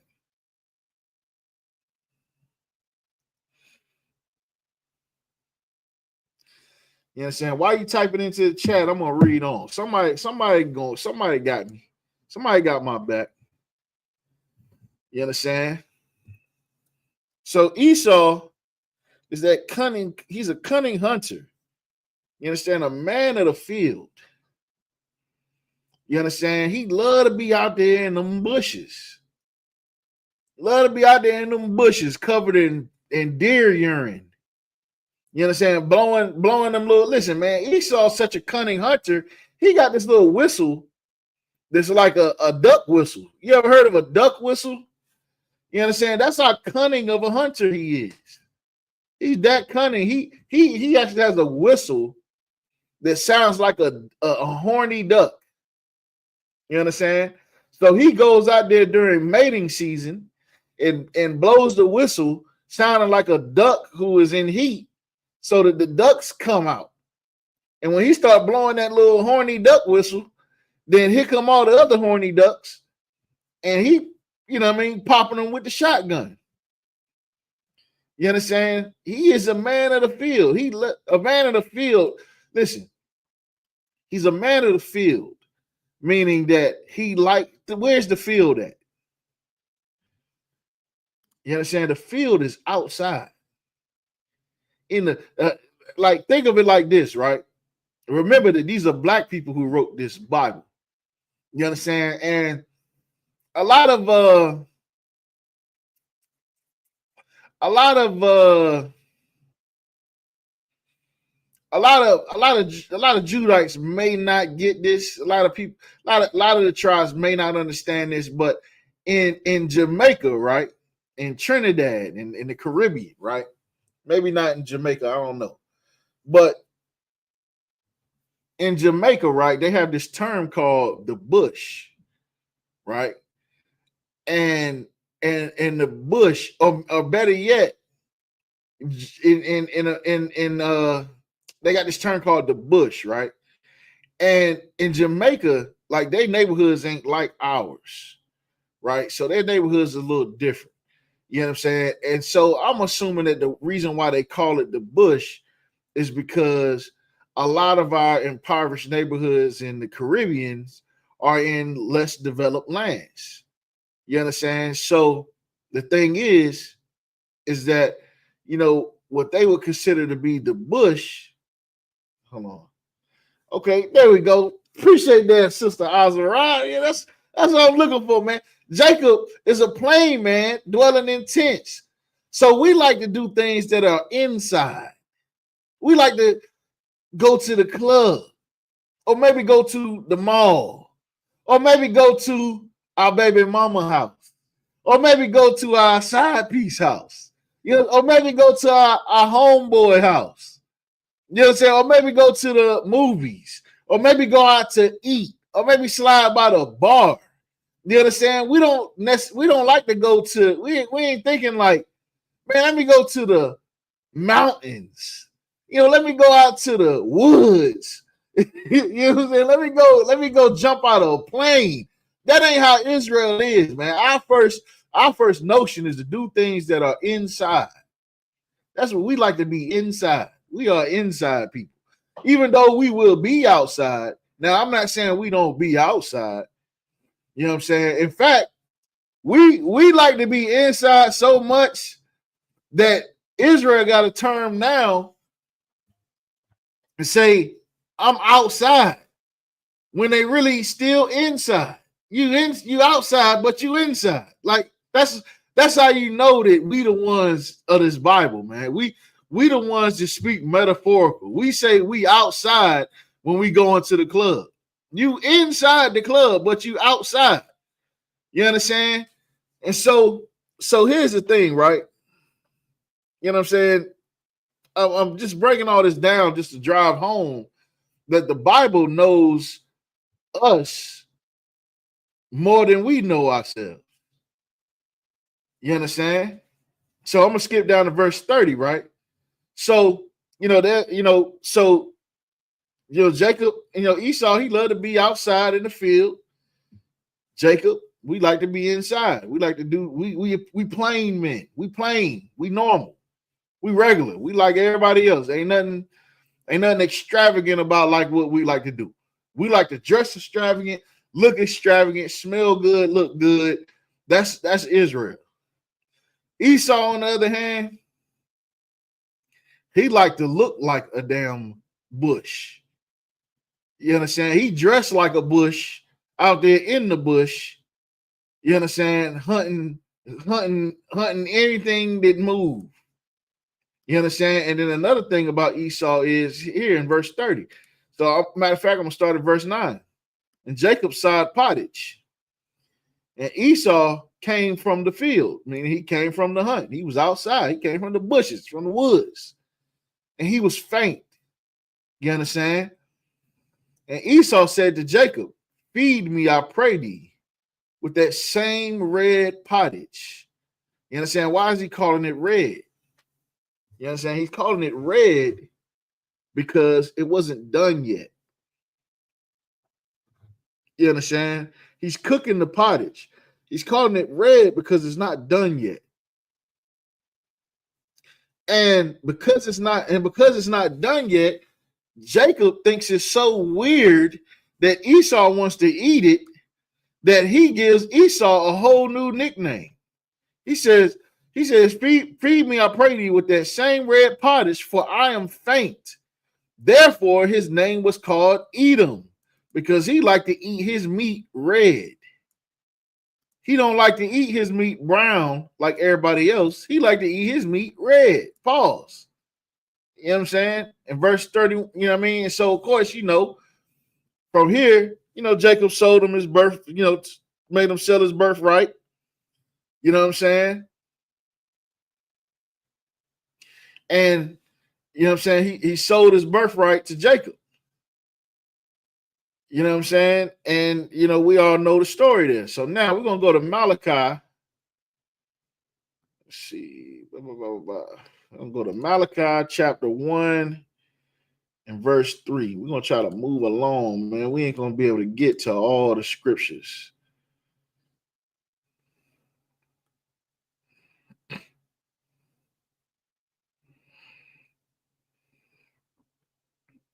All right, so now we're going to start at verse 1. Malachi chapter 6, chapter 1, verse 1. We're going to start at verse 1. The burden of the word of the Lord to Israel by Malachi says, I have loved you, saith the Lord. Yet ye say, wherein hast thou loved us? Was Esau not Jacob's brother? Saith the Lord. Yet I loved Jacob, and I hated Esau, and laid his mountains and his heritage waste for the dragons of the wilderness. You understand? So the Lord hates Esau. You understand? He hates Esau. You understand? He ain't got no love for these devils, man.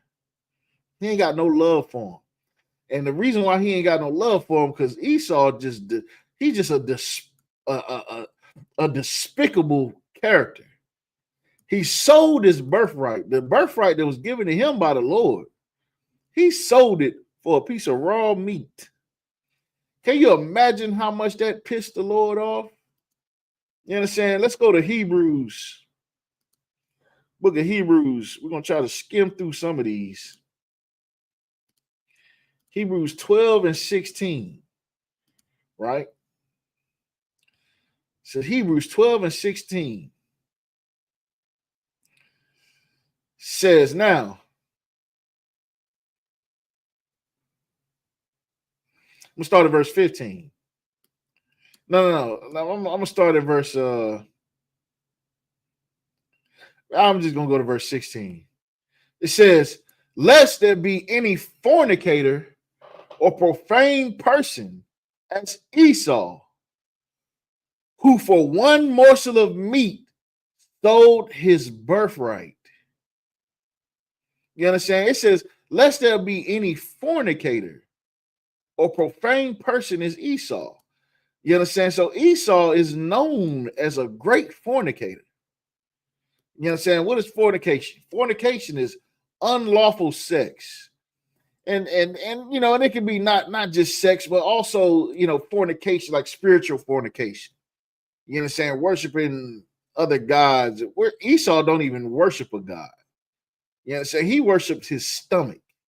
He worships his flesh. He worships white supremacy. That's what Esau worships. You understand? He worships what he can. He worships his stomach because he is willing to do. He sold his birthright just to fill his stomach. Meaning, and if he will sell his birthright to fill his stomach, he will unalive every single person alive to make sure that he eats. And you know what I'm saying? As long as he eats, that's all that matters to him. You understand? That's why the Negro Project was invented. The Negro Project was invented because Esau mentally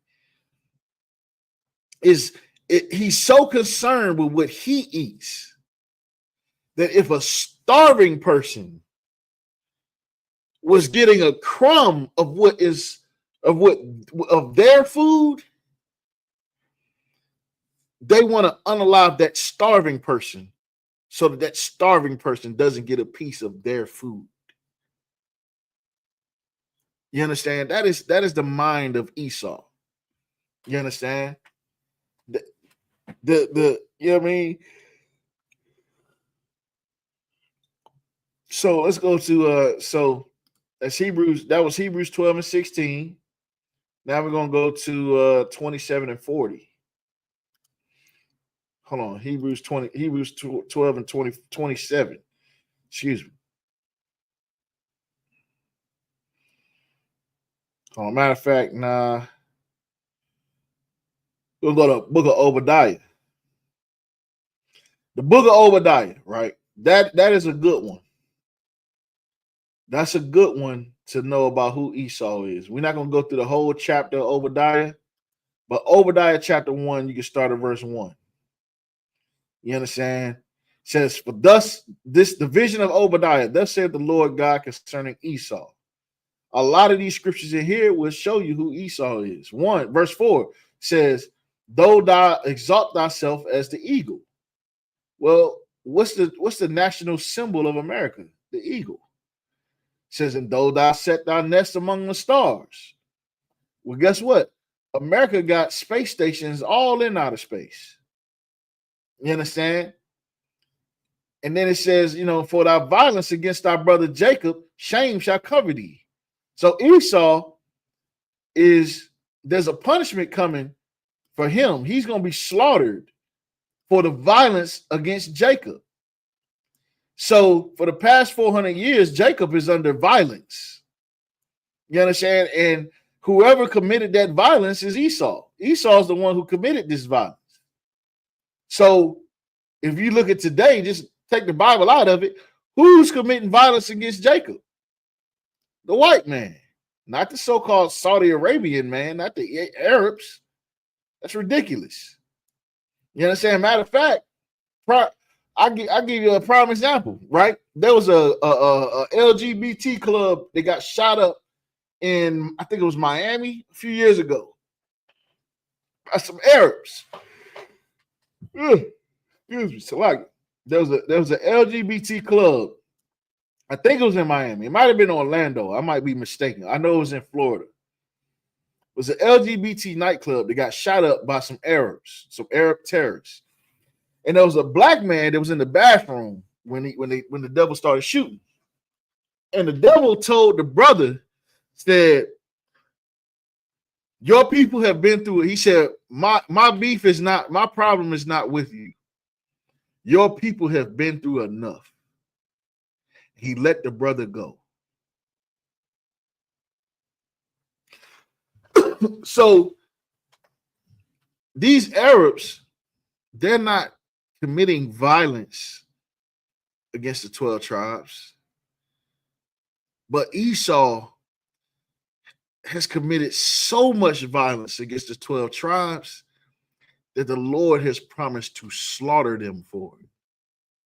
The Lord is preparing a great slaughter for the children of Esau. You understand? So yeah, you can read on all throughout the book of Obadiah. It's a short book. You understand? The book of Obadiah, and you know what I mean. And with that book, you'll clearly see who Esau is. You know what I'm saying? But let's go to Ezekiel chapter 35. Trying to move quick. Ezekiel 25. Matter of fact, I can already tell you I ain't gonna get through all these scriptures. Matter of fact, next week we're just gonna do a part 2. You know what I'm saying? We're gonna go to Ezekiel 35. I'm gonna hit 35, and then we're gonna go ahead and end class. So 35 and verse. Let's see.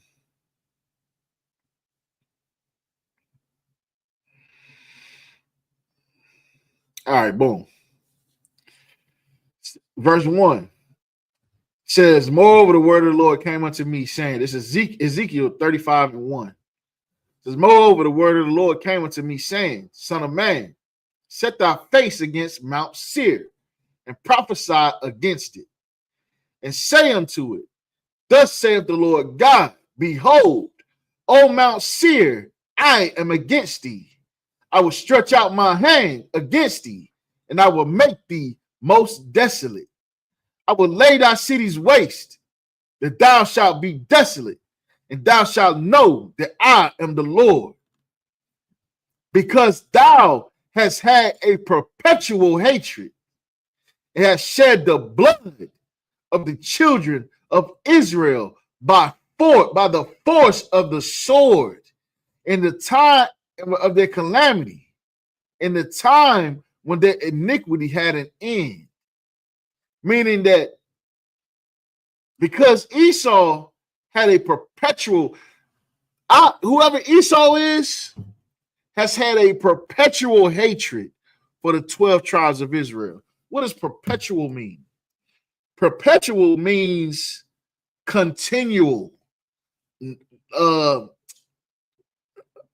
the court system, they call it consecutive. Like a consecutive sentence is like, you get like 3 charges, and they'll either run your time consecutive or concurrent. Concurrent means all together. Consecutive means one right after another, nonstop, consecutively. So when it says perpetual, you've had a perpetual hatred, meaning that they have hated us for such a long time, namely 400 years. You understand? So they had a perpetual hatred and have shed the blood of the children of Israel by force. Listen, I was talking to a fake Israelite last night, and they tried to say that the violence that Esau committed against Jacob wasn't really physically violence. But the Bible says that it has shed the blood. How do you shed someone's blood? Matter of fact, and it reads on, it says, of the children of Israel by the force of the sword. So it tells you how they shed the blood of this. It wasn't through policies and through making fried chicken in their neighborhood. Come on, man. It wasn't they didn't commit violence against us by owning all the gas stations in the hood. That is what this fake Israelite said. I was so flabbergasted that I almost got confounded because I could not believe that they really believed that. But again, after I reflected on that whole conversation, it brought me to that word, delusional.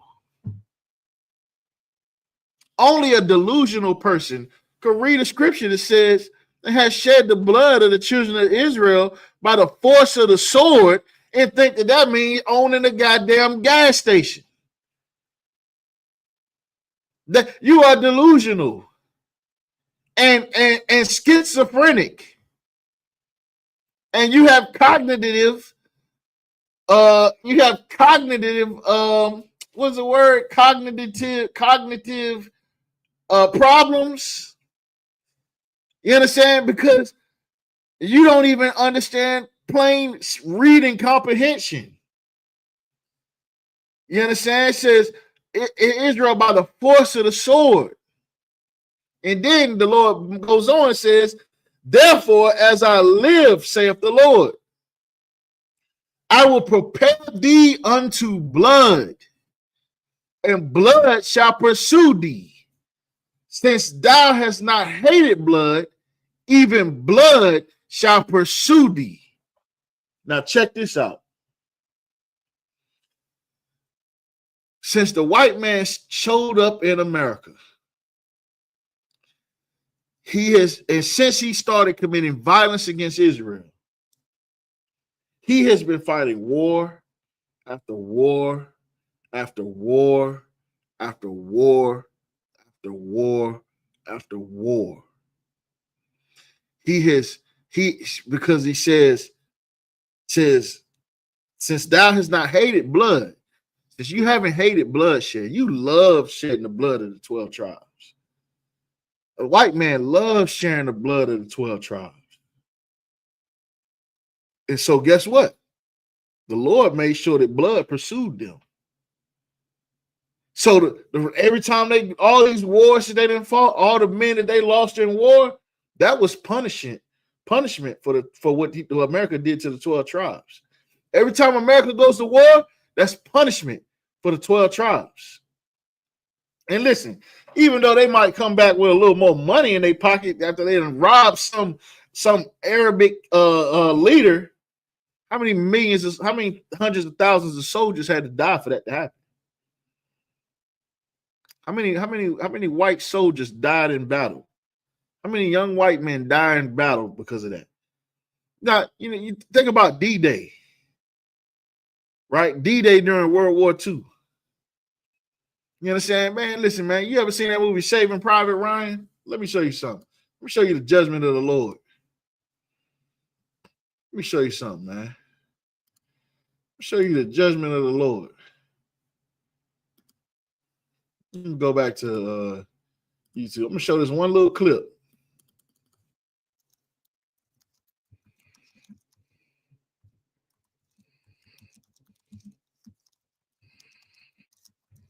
Man, we might get banned off of YouTube after this.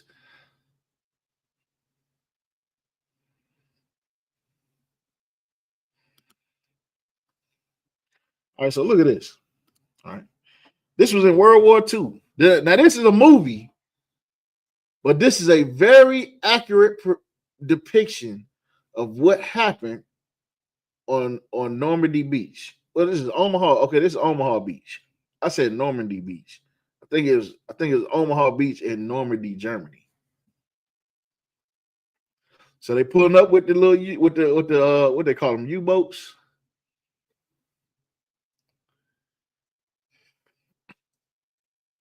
I remember playing Call of Duty one time, and they was recreating this scene. And you one of the soldiers in that boat, and soon before you even pull up, people was dropping dead. Wonder what he got in that bottle. Probably had a cold shot of whiskey in there. Look at him, he throwing up.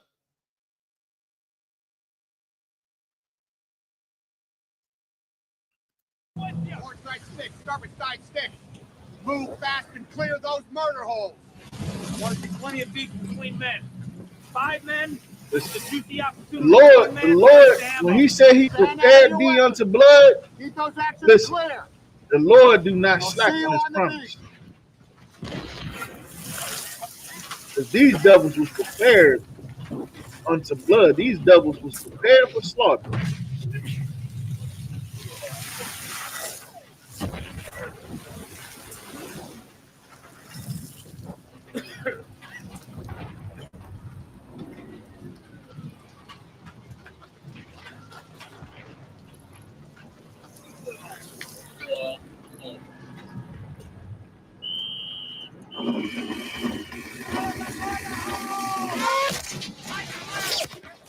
Look at that. Brains popping out all over the place. Look at this.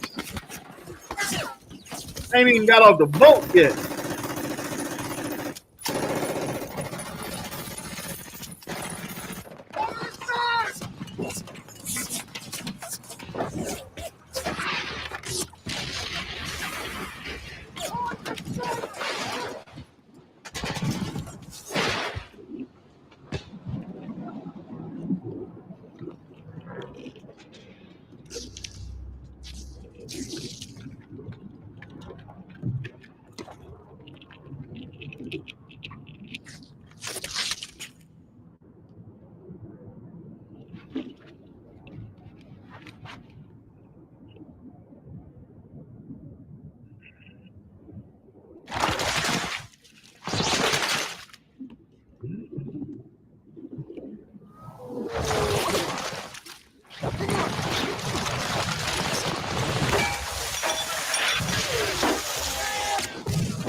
Listen, man. War is for white people. You understand? War is for white people. Let them fight his own goddamn wars. You understand? And let the Lord deal with them the way the Lord gonna deal with them. And with that, you understand? Let's see. All